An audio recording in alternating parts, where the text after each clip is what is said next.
Did you know another version of you exists somewhere else and may contact you at some point? While we hope your other version is not up to no good, some people still have trouble accepting parallel universes as a real thing. How many universes are there? Some people find it comforting to believe there is a single one. However, the theory of parallel universes or multiple universes has gained support even from prominent scientists. Lending support are truly bizarre cases or experiences that people have had that suggest they did interact with whole other universes, even if briefly. What is perplexing is that science has not been able to explain these experiences in a satisfactory way that does not involve parallel universes.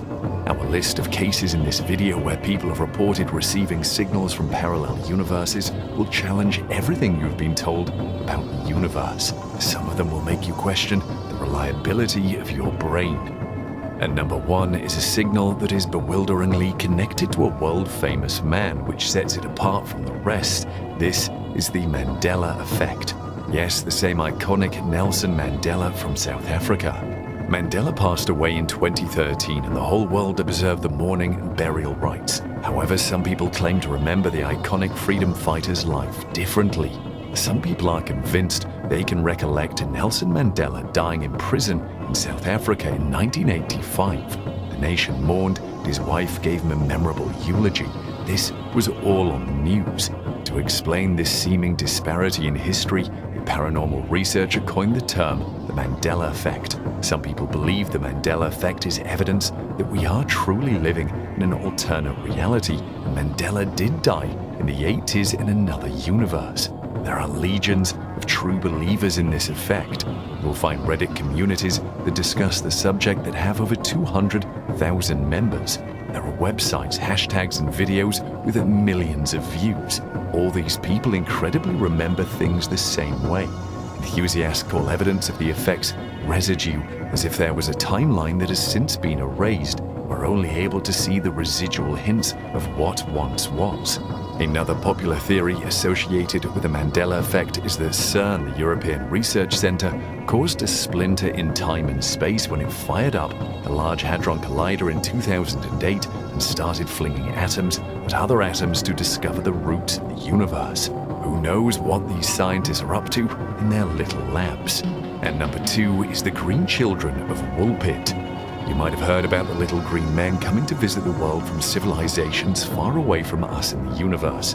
However, it seems we might have had the pleasure of hosting two of them on this planet thanks to parallel universes. This bizarre story takes us back to the 12th century when some reapers working in a field stumbled across two children in some ditches that were made to trap wolves at a place known as Woolpit. First, the workers did not expect to find children at this place, but more amazingly, the children's skin was tinged with a green hue. Their clothes were made from unfamiliar materials, and their speech was unintelligible to the reapers. The apparently lost children were taken to the village, where they were eventually accepted into the home of a local landowner, Sir Richard Decane of Wilkes. The children would not eat any food presented to them, even though they were hungry. Eventually, the villagers brought around recently harvested beans, which the children devoured. They survived only on beans for many months until they acquired a taste for bread. The boy fell sick and soon died, but the girl remained in good health and eventually lost her green skin. In time, she learned to speak English and later married a man at King's Lynn who turned out to be an ambassador of Henry II. After she learned how to speak English, she relayed the story of their origins, and this was where it got interesting. The girl said that she and her brother came from a strange underground land called the Land of St. Martin, where there was no sun. Like them, all the inhabitants of St. Martin's Land who lived underground were green. She described another luminous land that could be seen across a river. The girl explained that she and her brother were tending their father's flock when they came upon a cave. On entering the cave, they wandered through the darkness for a long time until, following the sound of bells, they came out at the other side, entering into bright sunlight, which they found startling.